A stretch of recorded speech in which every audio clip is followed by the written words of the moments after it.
Okay, ready for week number 8. Let's look at the following problem.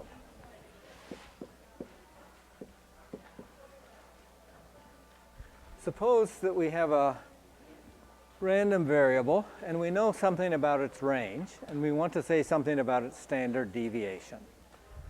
Well, to be more exact,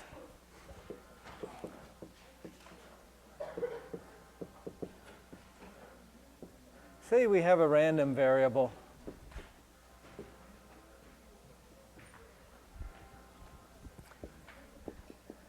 and its range consists of only two numbers, 0 and 1. So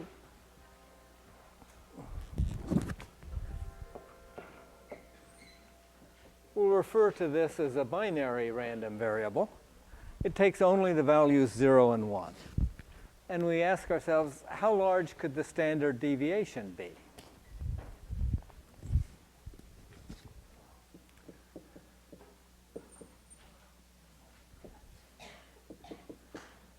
It can't be huge because it can never get very far away from its mean. Its mean has to be somewhere in the interval from 0 to 1, and its values have to be somewhere in that interval.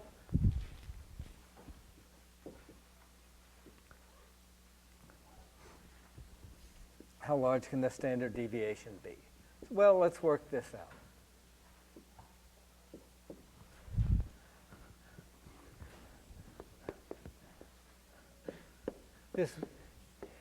In each run, this random variable can be 0 or it can be 1, and that's all. So say the probability of being 1 is p. So it's 0 with probability 1 minus p.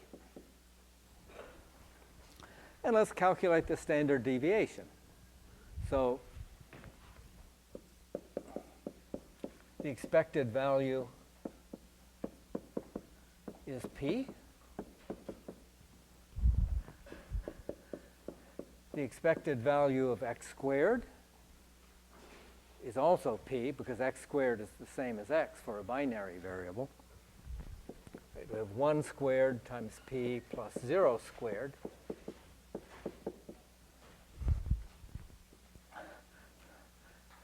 So the variance of x, the expected value of x squared minus the square of the mean, is p minus p squared. And for the standard deviation to be large, the variance has to be large. And the bigger the variance, the bigger the standard deviation. How big could this be?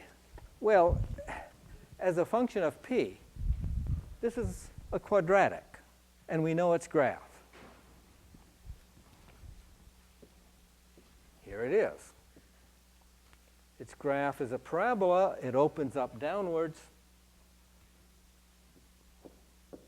P minus p squared as a function of p.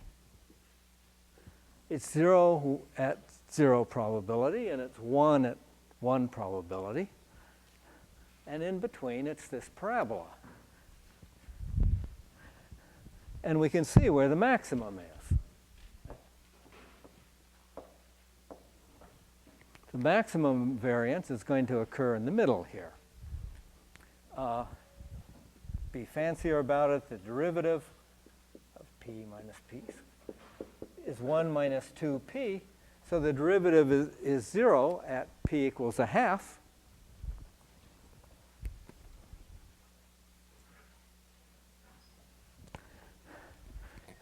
And the function is increasing to the left, decreasing to the right. It has a maximum there at p equals a half. So the largest variance,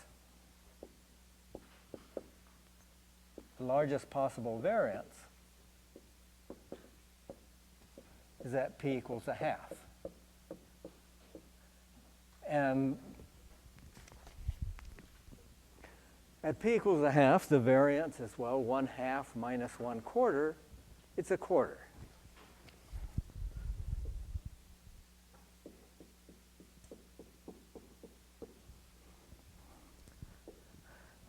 Well, so, and that's where we'll have the largest standard deviation. To get this standard deviation big, we need the variance big.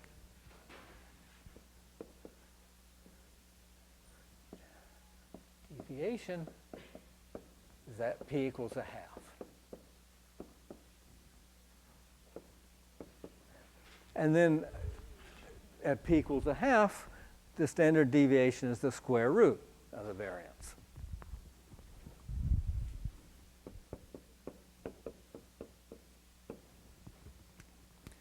Conclusion. The standard deviation of a binary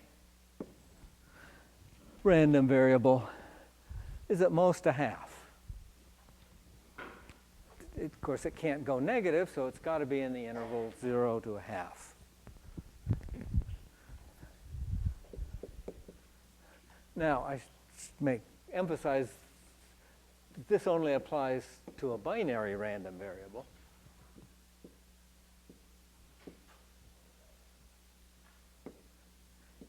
But you could easily make up a random variable whose standard deviation is 100. But for a binary random variable, yeah, it can't get all that far away from its mean. But of course, that's not what we're talking about. Recently, we want to go back to the central limit theorem.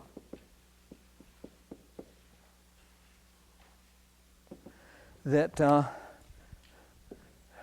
says the averages and sums of independent, identically distributed measurements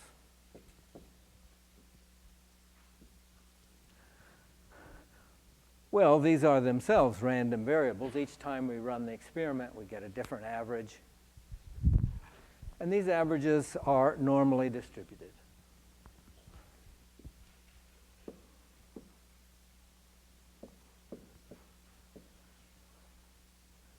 Well, that's almost true.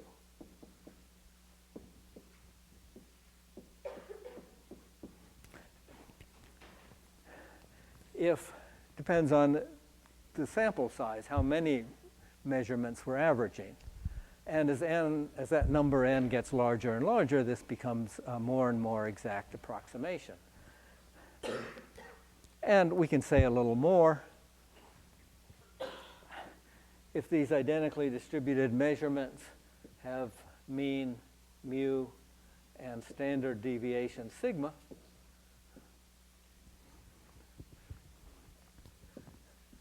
then we can talk about the mean and standard deviation of the average and the sum. The average has mean, that's also mu, and its standard deviation will be sigma over the square root of n. So for a large sample size, we pulls the standard deviation down. The sum has mean n times mu, and standard deviation sigma times the square root of n. So that's what we were talking about last time.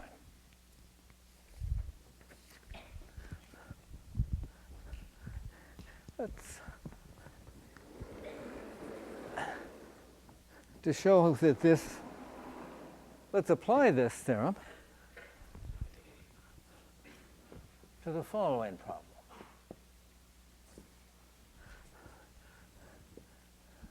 Suppose there's an election coming up, and we want to know what proportion of the population is going to vote for our candidate.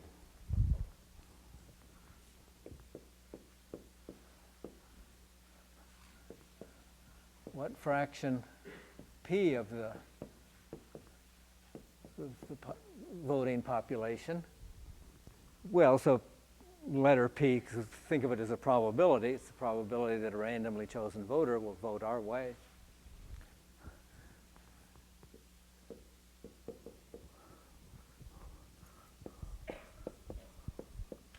We'll vote for our candidate. So we do a poll. Well, it's not feasible to go out and ask all the voters. So we plan to poll some random sample.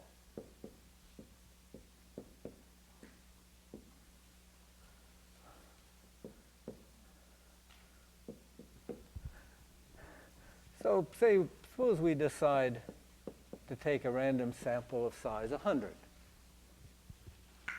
And we ask each of these 100 voters, are you going to vote for our candidate, yes or no? And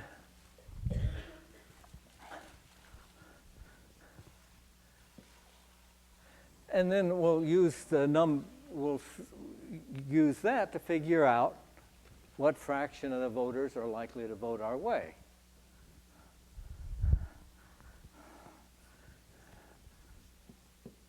So we have to use their answers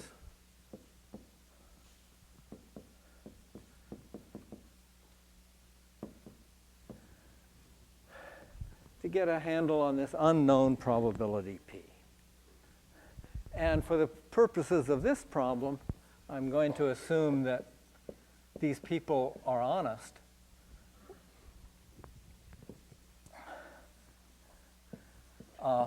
That's a little unrealistic, of course. People lie to pollsters all the time.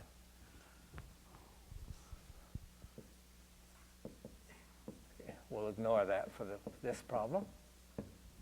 So these people are going to say yes or no, and we figure if 41 of them say yes out of the 100, that P is about 0.41. Yeah, well, we don't know yet. I mean, this is our plan. Question is, how likely is it? What's the probability that this will give us an accurate estimate? Well, how accurate?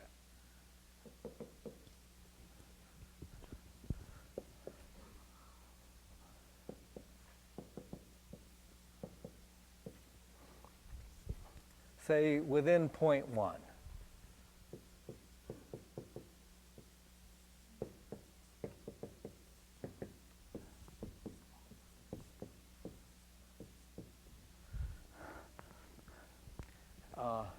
Point one, I mean, that's a substantial error, right? 10 percentage points. The newspapers would not be very terribly interested in a poll that only is within 10 percentage points of the right answer. But yeah, we'll keep the numbers reasonable.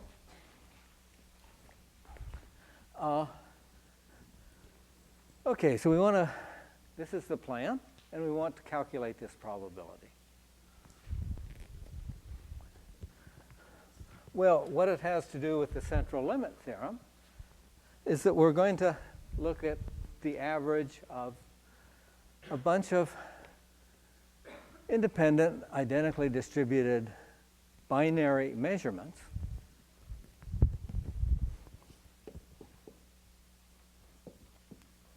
x1 through the x100. The ith person is either going to say yes or no. So we have this random variable. It's 1 if the ith person in our random sample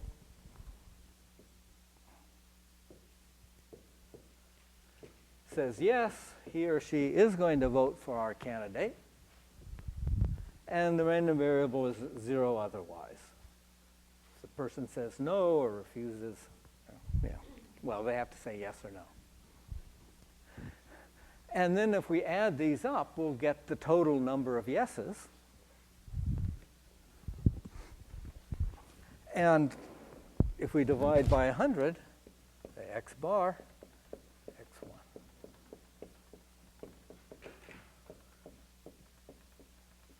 Okay, we have x1 through 100, we add them up, and that gives us the number of ones, the number of yes replies, and we divide by 100. So this is the fraction of our sample that says yes.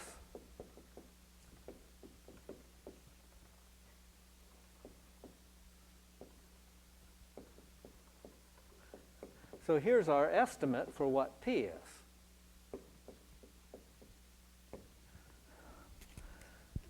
Okay. If 41% of our sample says yes, we think P is somewhere around 41%. Yeah, but how likely is that to be right?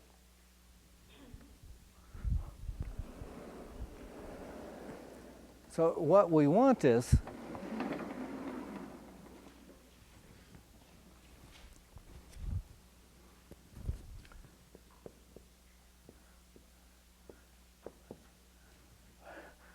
what this problem is asking for is the probability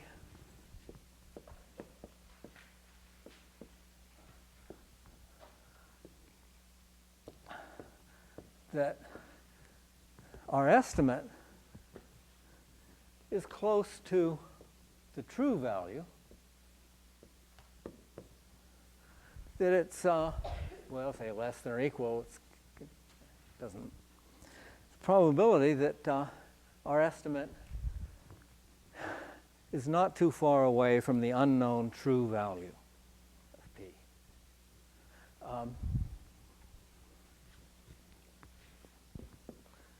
Or in other words, the probability that x bar, well, it's at least P minus 0.1, at most P plus 0.1. Well, so translated into symbols, the problem is asking us to calculate this probability, which we proceed to do. Well, but how? By thinking of the normal distribution. The central limit theorem tells us that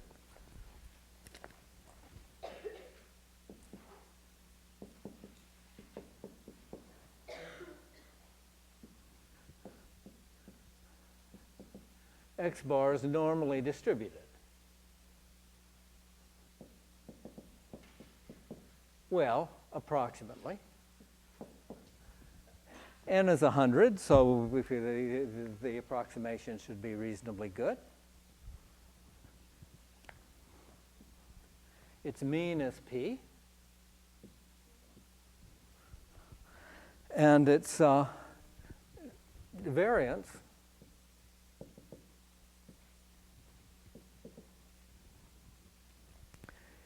is what? Well, the variance of an individual measurement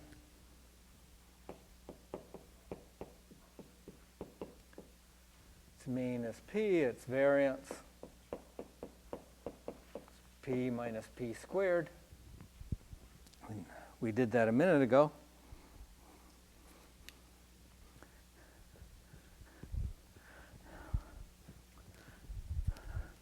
This variance is P minus P squared over N. So it's standard deviation. This is the square root of that. This standard deviation of divided by the square root of N. And N here is 100, so the square root of N is 10.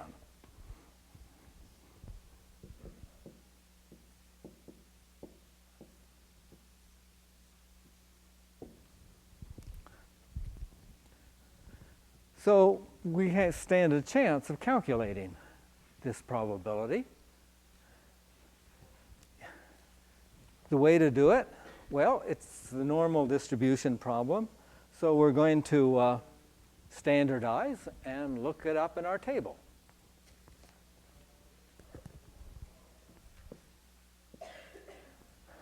Okay, so to start, we want to standardize.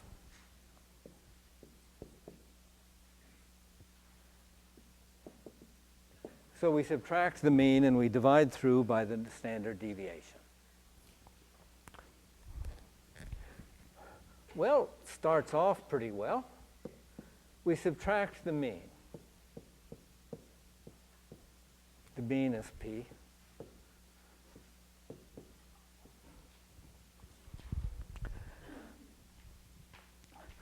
Okay, and then we need to divide by the standard deviation. Yeah, the trouble is,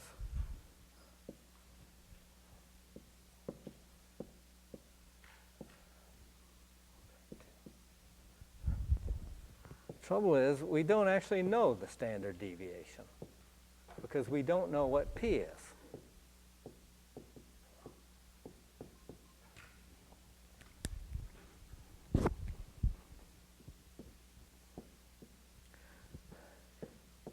So we've succeeded in standardizing this. So now we have a random variable with a standard normal distribution, so that we can look up in our table. Okay, now let's make these things look nicer. Multiply top and bottom by 10. That'll get rid of all these fractions and stuff. So we just have minus 1, not 0.1, over p minus p squared.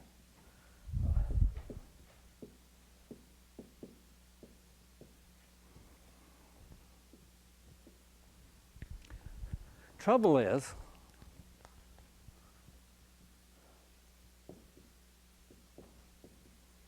we don't know p.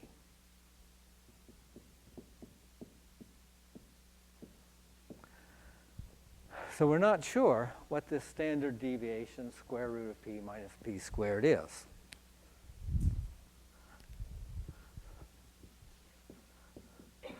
Our solution is to say, well, how bad could it possibly be?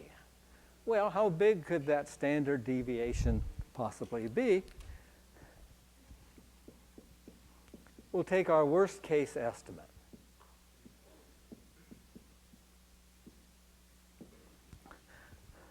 The square root of p minus p squared could be as big as a half.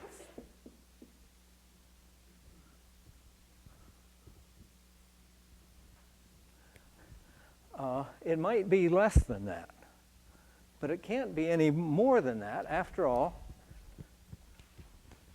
this is a binary random variable. So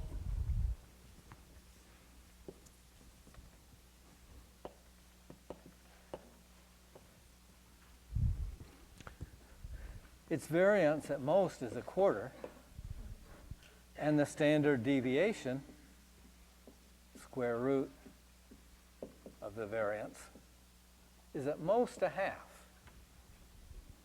It might be less.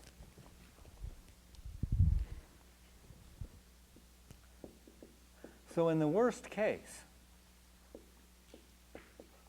that is a large standard deviation, we're looking at the probability minus 1 over a half z plus 1 over a half. In other words, minus 2 to 2.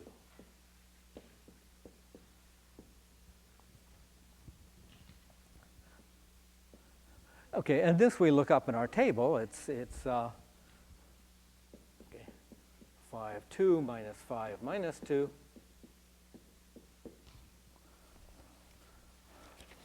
So I looked that up in the table. 0.9544, or about 95%.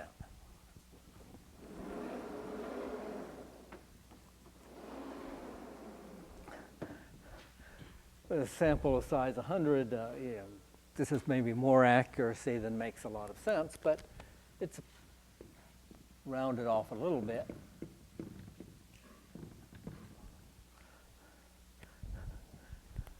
Conclusion, the probability of being within 0.1 of the right answer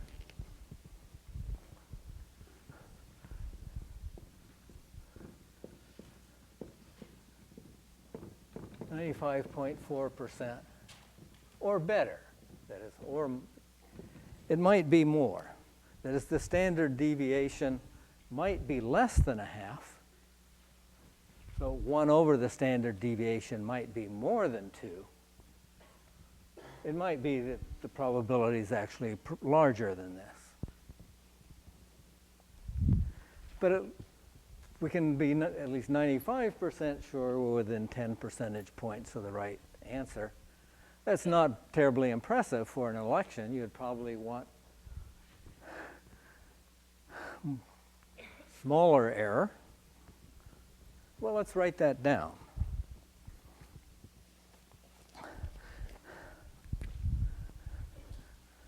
Suppose we want to generalize from this problem.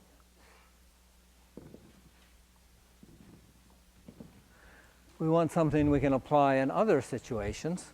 Instead of a sample of size 100,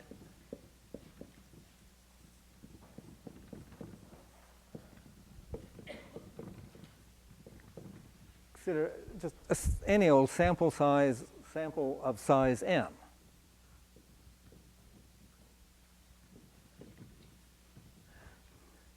And instead of a allowed error of 0.1, 10 percentage points, take any old value. Lowercase Greek letter epsilon.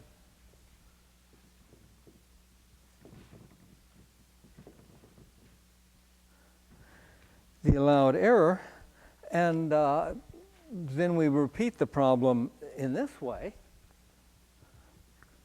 We have these n binary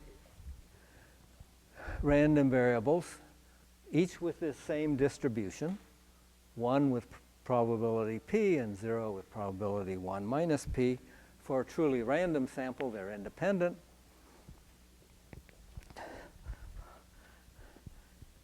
And we worked out the probability that x bar is not too far away. It's within the allowed error estimate of the true value. So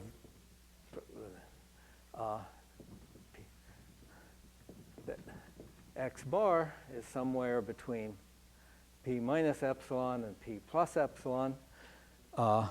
We standardize this.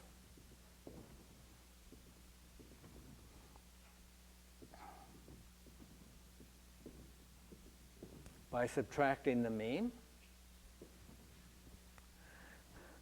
Then we divide by the standard deviation,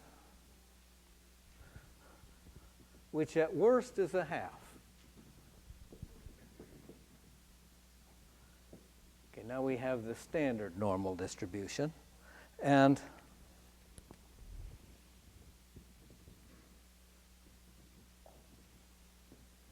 this is using our worst case estimate for the standard deviation, since we're working with binary random variables.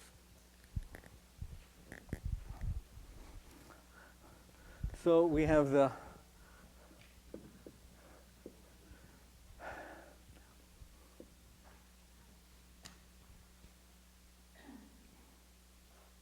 left out the square root of n.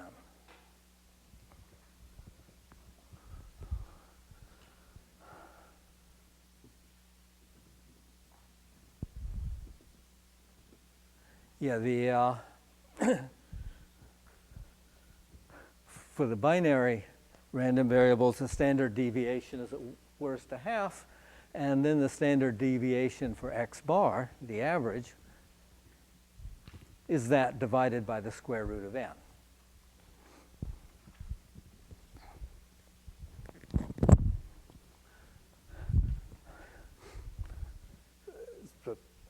So this is 1 over the quantity 2 square root of n.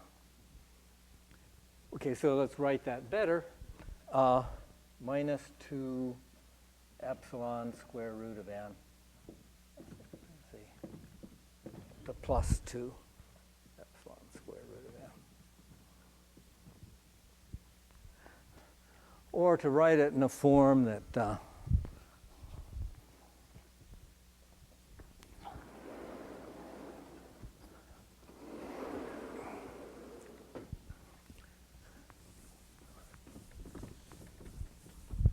in one line,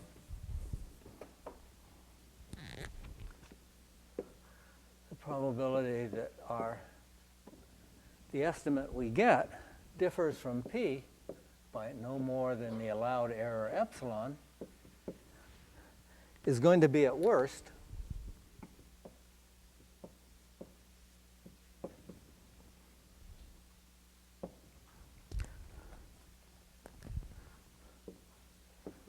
probability that z in magnitude is bounded by 2 epsilon square root of n. That is somewhere between minus 2 epsilon square root of n and plus 2. And then if we have, as in the previous case where we know n and we know epsilon, we can look this number up in our table. But sometimes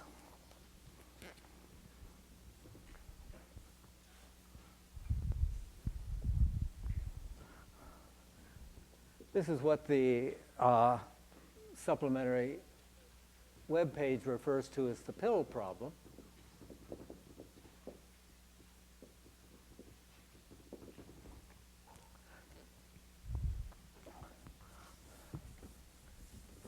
And it relates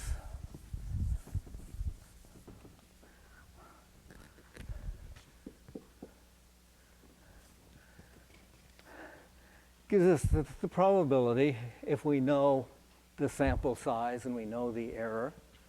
Yeah, but maybe we want to solve for one of those other things. I mean, let's focus on this number here. We have, call it little z, our z value.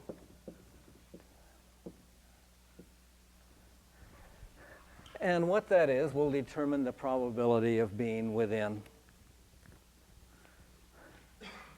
having an accurate estimate. We'd like that probability to be really close to 1.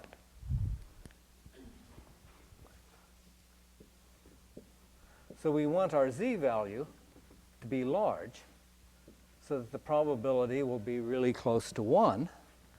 And of course, we want the error to be small.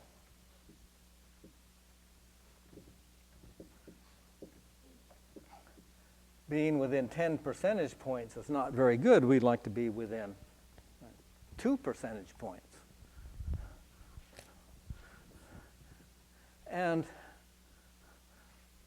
well, to do a survey, we'd like the sample size to be small because it will, the larger the sample size, the more work it's going to be to go out and find n random people. Well, we can't have all of this, right? We want the left side to be large and the right side to be small. There has to be some balance.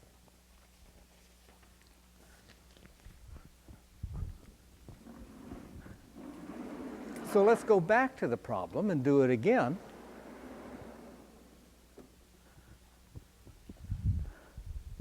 But where we're solving for something, say we're given the probability, we might want to solve for something else, like epsilon or n.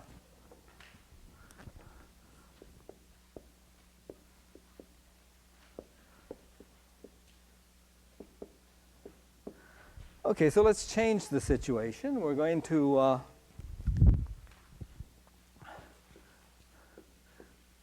poll n voters, a random sample of n voters.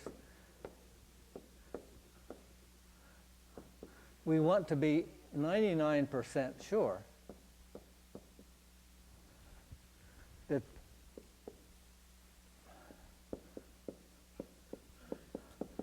that our estimate is within 0.05, 5 percentage points. That's still a pretty generous error.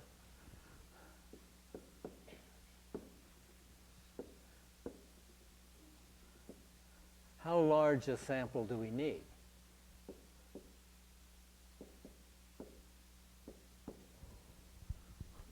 Okay, so it's this previous problem, but instead of a sample size of 100 and finding the probability, we're given the probability. It's got to be 99%. We'll take more, but we won't take less. Now, how large a sample do we need? Well, so we go back to this equation.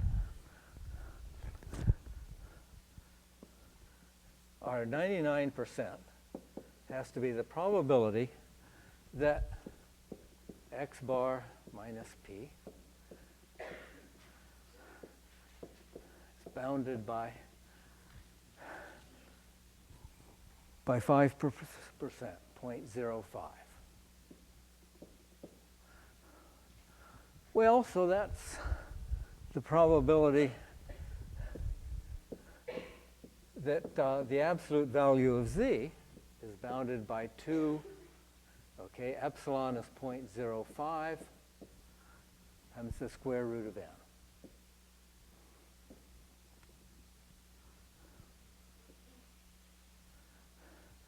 Okay, so 0.1 times the square root of n.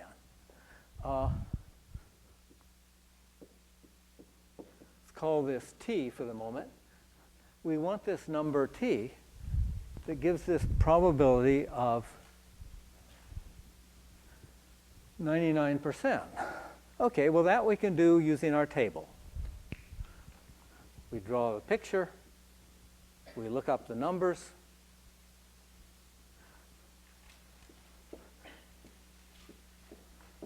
we're looking for a number t such that the probability of being an absolute value bounded by t, the probability of being between minus t and plus t, that has got to be 99%.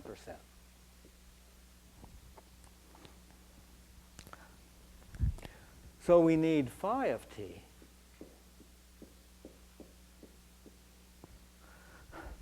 to be what? Well, it's not 0.99. Phi of t is 0.99 plus the left-hand tail. Well, the two tails together give 1%. So this tail has to be 0.5%, and this tail has to be 0.5%. So we want a number t so that phi of t is 0.995. So we look in our table for numbers with this property, and 2.58 where it comes as close as anything.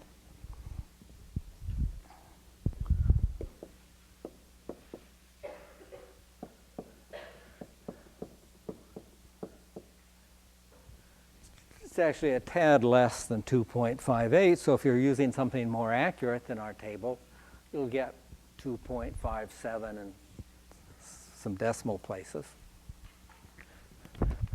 That is 2 times 0.05 times the square root of n has got to be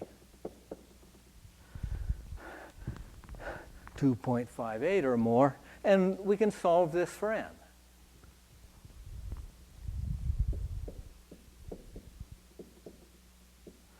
So 2 times 0.05, that's 1/10. We take that over to the other side. Square root of n has to be 25.8 or more. So n has to be 25.8 squared or more. And to the nearest integer, that's 666.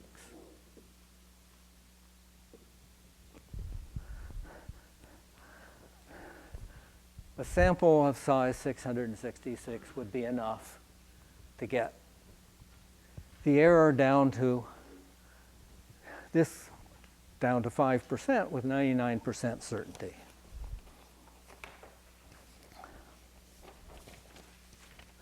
And well, so some of the homework problems are like this, of solving for n.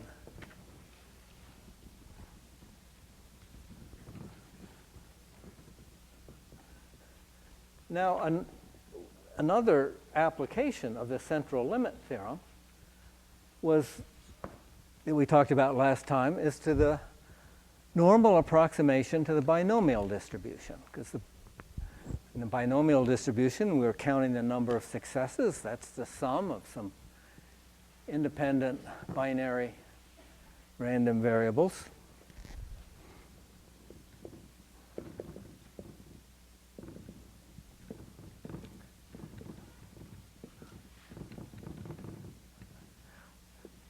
Let's go back to the normal distribution again, and back to flipping the coins.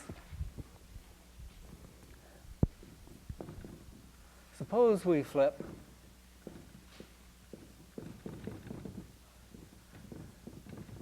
a fair coin 9 times. Okay, 9 is not a very big number, so the normal approximation we don't expect to work very well. Yeah, but I want something I can draw a picture of, so I need a small number.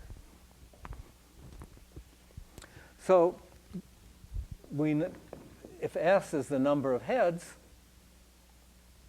thought of as the number of successes,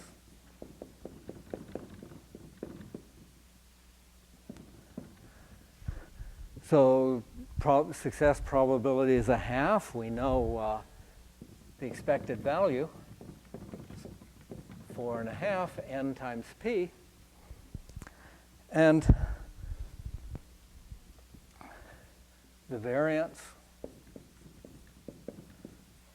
9 times p times 1 minus p, 9/4.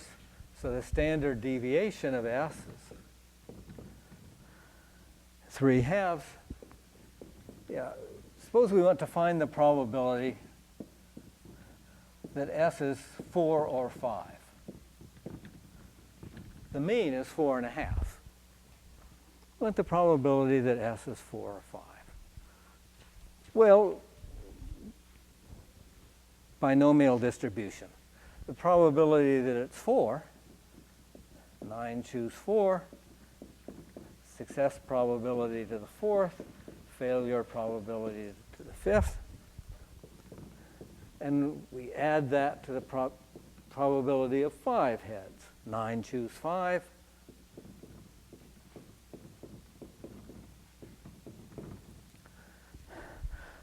Well, these numbers are exactly the same.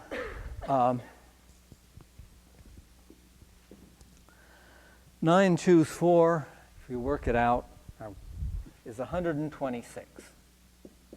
And 9 choose 5, that's also 126. Because, of course, number of ways to choose those 4s, the number of ways to choose the complement. And then that's divided by 2 to the 9th, that's 512. Well, as a fraction in lowest terms, it's 63 over 128, but we'd probably rather write it as a decimal. It's close to 1/2, 0.492. Now, what if we use the normal approximation? We don't expect it to work very well because 9 is such a small number, but let's do it anyhow.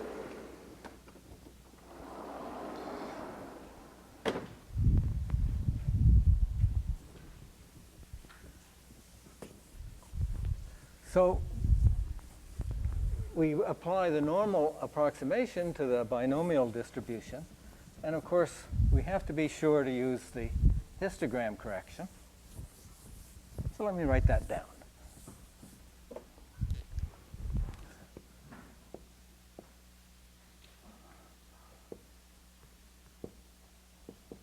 We want the probability that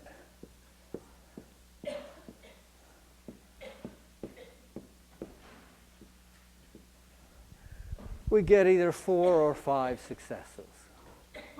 So that's approximately.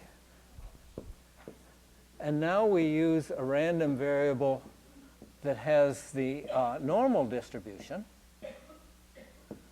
and the same mean, 4.5, and the same standard deviation, 3/2.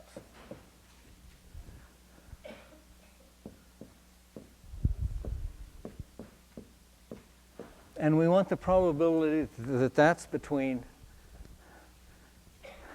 3.5 and 5.5. This extra 0.5 here is referred to as the histogram correction.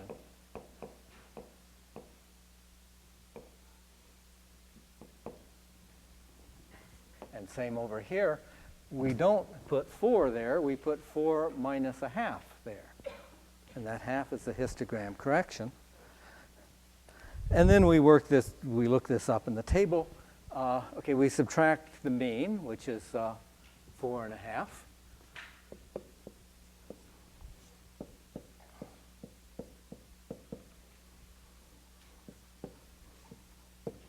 Okay, so now we have 1 there, minus 1 there, and we divide by the standard deviation.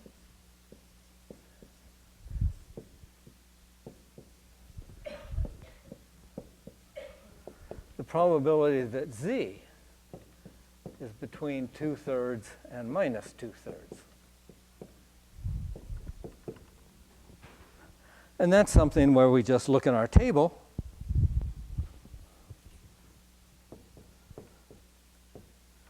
Well, it's more accurate than we might have thought. The first 2 decimal places turned out to be right. The third decimal place is off. But the point I want to make is, what about that histogram correction? What we're doing is a normal approximation to the binomial distribution. We're fitting a bell curve in here, where this is a histogram showing the binomial distribution. The probability that we get 4 heads is this bar. For 5 heads, it's this bar. So what we're after is the probability that we either get 4 or 5 heads. We're after those 2 bars of the histogram correction. Look at the x-axis here. Those 2 bars run from 3.5 up to this point right there, 5.5. It would be very inaccurate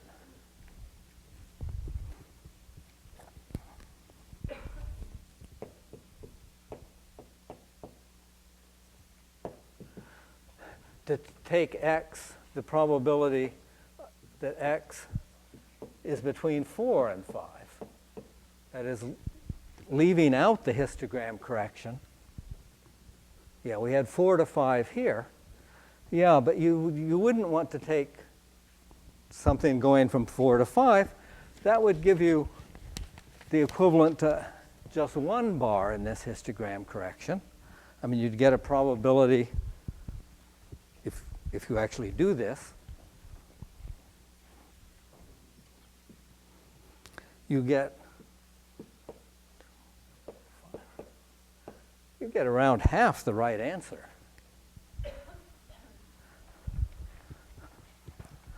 The point, in using the normal approximation to the binomial, for accuracy, we want the histogram correction.